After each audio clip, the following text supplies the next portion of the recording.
سورة الأحقاف مكية. بسم الله الرحمن الرحيم. حميم. تنزيل الكتاب من الله العزيز الحكيم. ما خلقنا السماوات والأرض وما بينهما إلا بالحق وأجل مسمى، والذين كفروا عما أنذروا معرضون.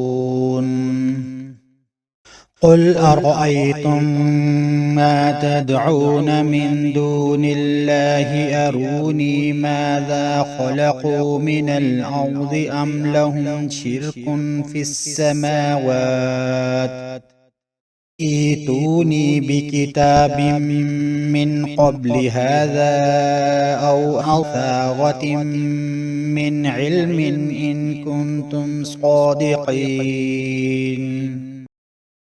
ومن أضل ممن يدعو من دون الله من لا يستجيب له إلى يوم القيامة وهم عن دعائهم غافلون.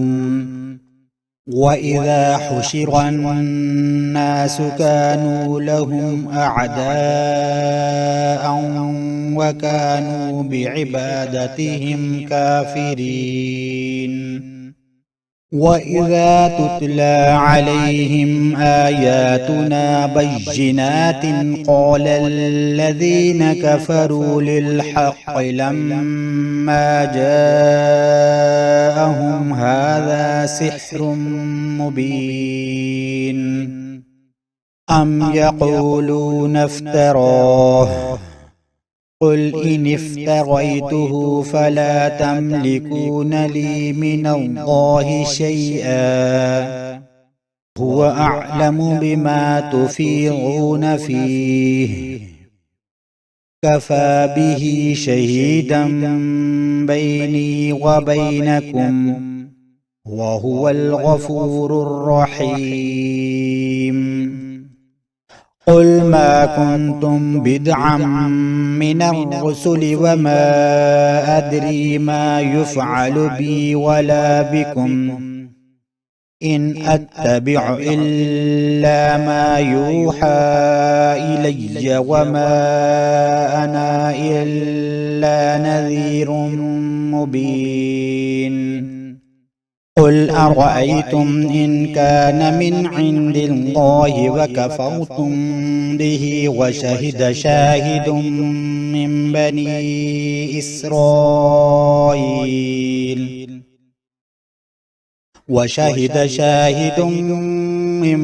بني إسرائيل على مثله فآمن واستكبرتم إن الله لا يهدي القوم الظالمين.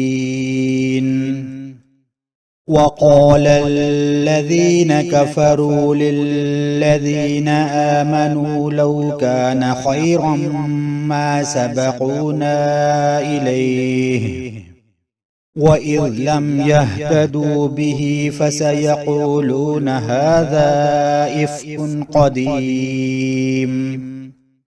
ومن قبله كتاب موسى إماما ورحمة، وهذا كتاب مصدق لسانا عربيا لينذر الذين ظلموا وبشرى للمحسنين.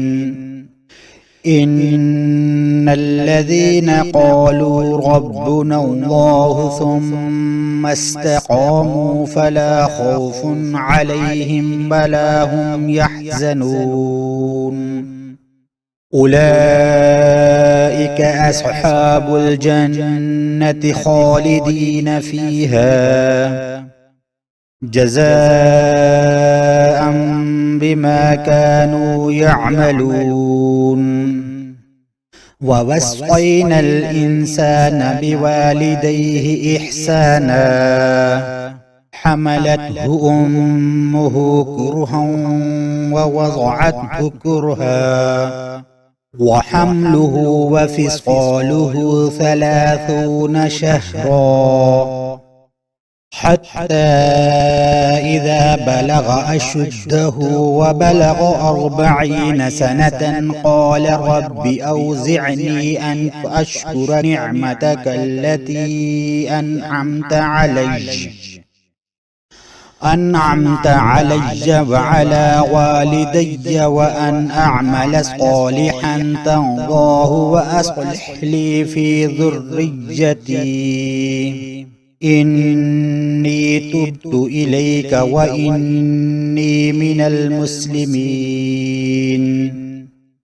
أولئك الذين نتقبل عنهم أحسن ما عملوا ونتجاوز عن سيئاتهم في أصحاب الجنة وعد الصدق الذي كانوا يوعدون.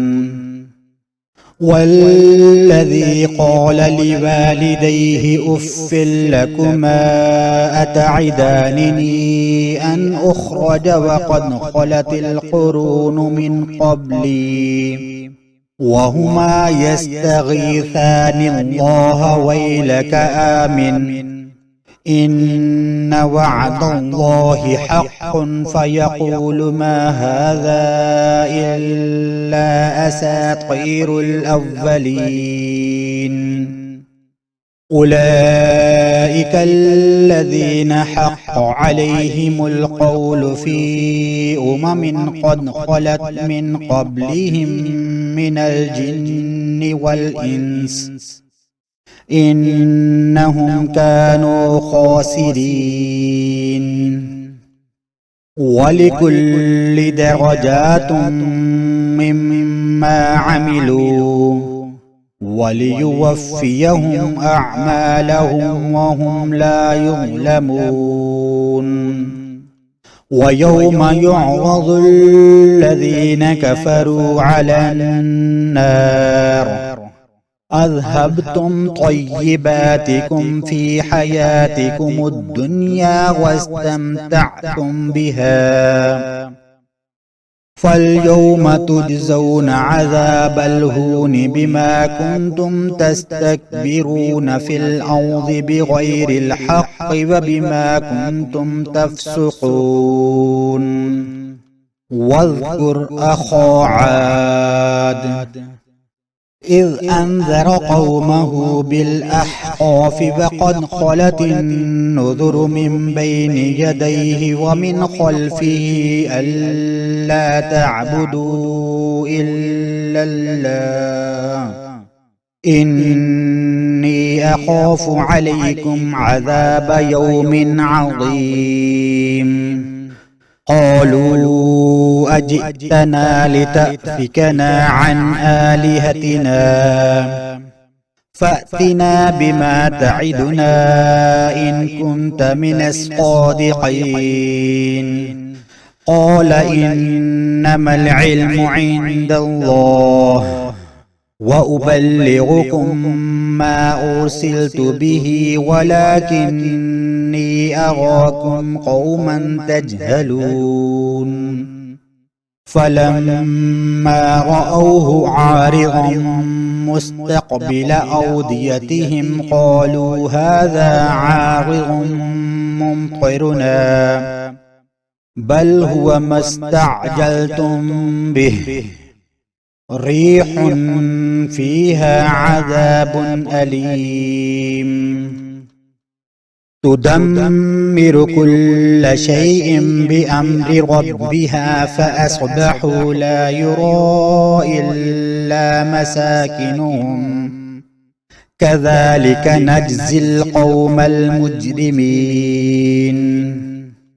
ولقد مكناهم في ماء مكناكم فيه وجعلنا لهم سمعا وأبصارا وأفئدة فما أغنى عنهم سمعهم ولا أبصارهم ولا أفئدتهم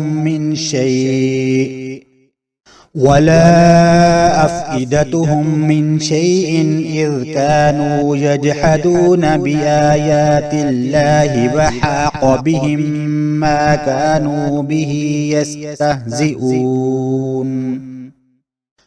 ولقد أهلكنا ما حولكم من القرى وصرفنا الآيات لعلهم يرجعون فلولا نصرهم الذين اتخذوا من دون الله قربانا آلهة بل ضلوا عنهم وذلك إفكهم وما كانوا يفترون وإذ صرفنا إليك نفرا من الجن يستمعون القرآن فلما حضروه قالوا أنصتوا فلما قضي ولوا إلى قومهم منذرين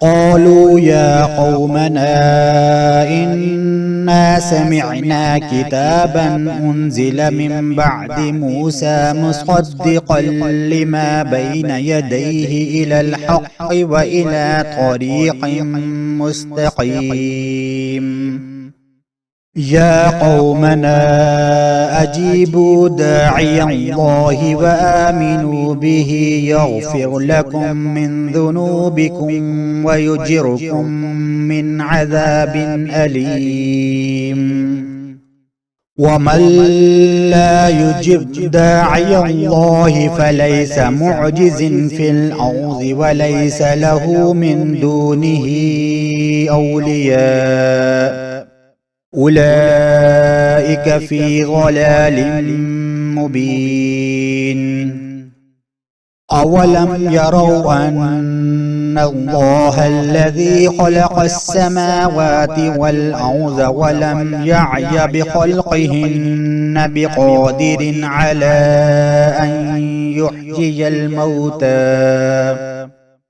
بلى إنه على كل شيء قدير ويوم يعرض الذين كفروا على النار أليس هذا بالحق قالوا بلى وربنا قال فذوقوا العذاب بما كنتم تكفرون فاصبر كما صبر أولو العزم من الرسل ولا تستعجل لهم كأنهم يوم يرون ما يوعدون لم يلبثوا إلا ساعة من النهار بلاغ فهل يهلك إلا القوم الفاسقون